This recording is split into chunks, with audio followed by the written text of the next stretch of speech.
Meskipun tadi sebagian besar semacam santai, menikmati dan hiburan, ternyata ya pengaruhnya media besar.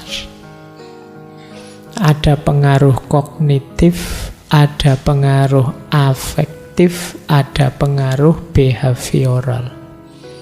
Apa yang kamu dengarkan, apa yang kamu lihat, apa yang kamu ikuti dari media sosialmu pelan-pelan akan membentuk dirimu, baik secara kognitif, afektif, maupun behavioral.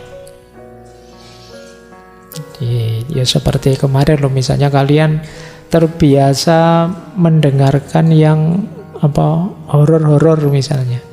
Oh, itu kan membentuk dirimu, mindsetmu. Jadi nanti jalan-jalan di mana gelap sedikit, wah rasanya kok merinding ya Pak. Nah, itu behaviormu terbentuk dari apa yang kamu ikuti, kamu dengar. Terbiasa mengikuti perdebatan politik, oh nanti ada apa-apa diarahkan ke politik. Ada orang ngangkat jari, dilihat ini jarinya 1 apa 2, itu jarinya itu. Nah, itu pikiranmu ke politik terus.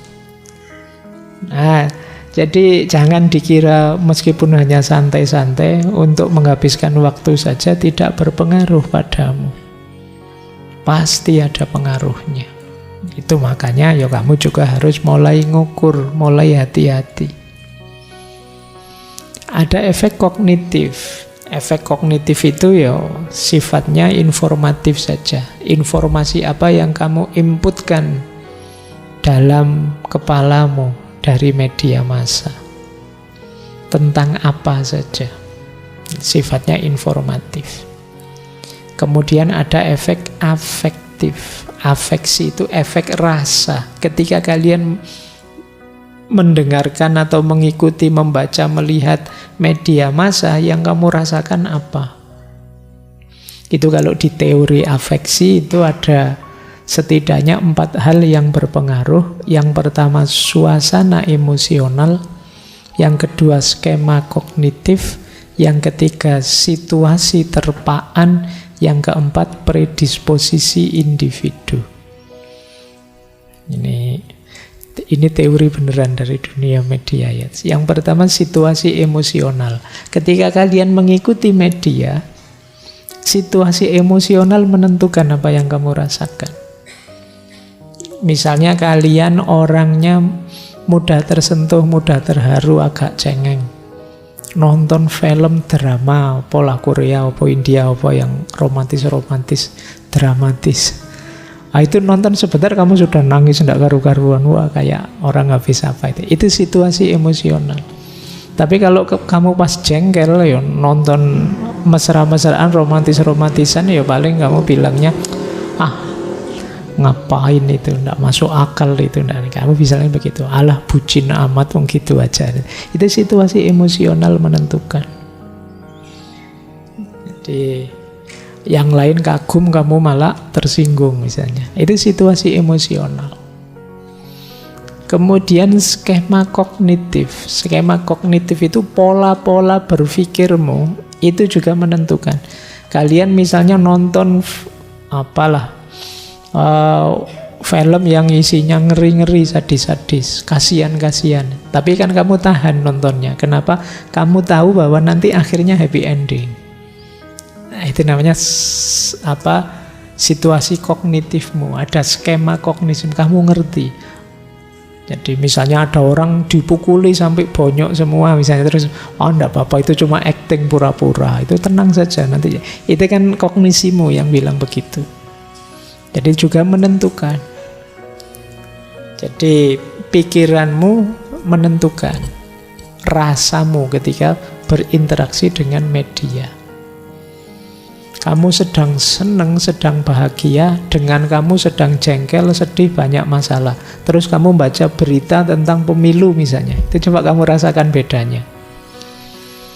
Kamu baru dapat nilai A ujian, terus baca berita tentang pemilu, dengan kamu tidak lulus ujian terus baca berita tentang pemilu. Coba rasakan bedanya.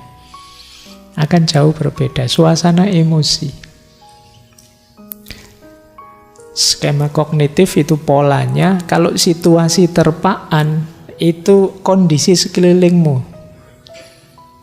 Ya kayak tadi ya, misalnya kamu sedang nonton film horor, lagi asik-asiknya nonton, terus tiba-tiba ada barang jatuh di belakangmu, duar itu. Wah, kamu mesti kagetnya luar biasa.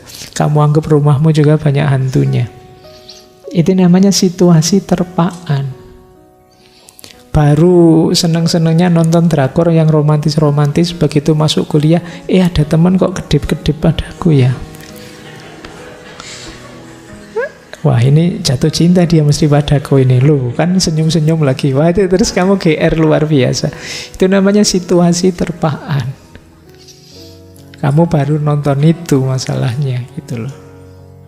Jadi situasi sekeliling menentukan yang kalian rasakan. Kemudian ada juga predisposisi individu. Predisposisi individu itu wataknya orang. Ada orang itu sinis, ada orang itu romantis, ada orang itu. Ada orang yang tidak bisa diajak bergurau, serius terus. Nonton film ya serius.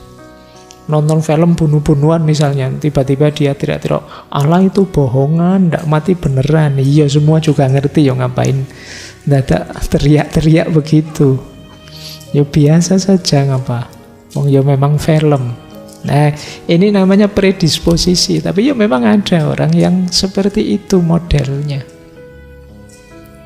Tidak masuk akal itu. Masa ada orang bisa terbang? Ya tidak apa-apa, ya semua juga tahu wong itu fiksi.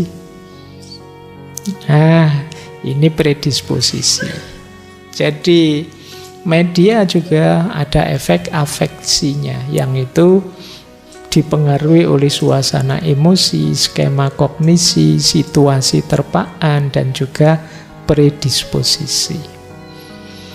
Yang ketiga ada juga efek behavioralnya, pengaruhnya pada perilaku. Makanya kan banyak orang bilang, anak-anak kecil jangan lihat adegan-adegan kekerasan deh. Kuatirnya ikut membentuk perilaku. Jangan sering lihat yang jelek-jelek lah, jangan sering lihat yang begitu-begitulah. Bisa mempengaruhi kita. Inilah pengaruh media. Zaman saya dulu, zaman Orde Baru, bahkan pernah ada dilarang mendengarkan lagu-lagu cengeng. Karena khawatirnya nanti mempengaruhi diri jadi tidak semangat. Ya karena memang ada pengaruhnya.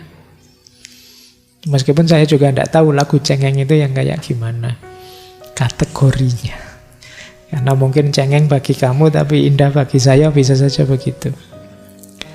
Nah, ini namanya efek behavioral. Media itu ada efeknya.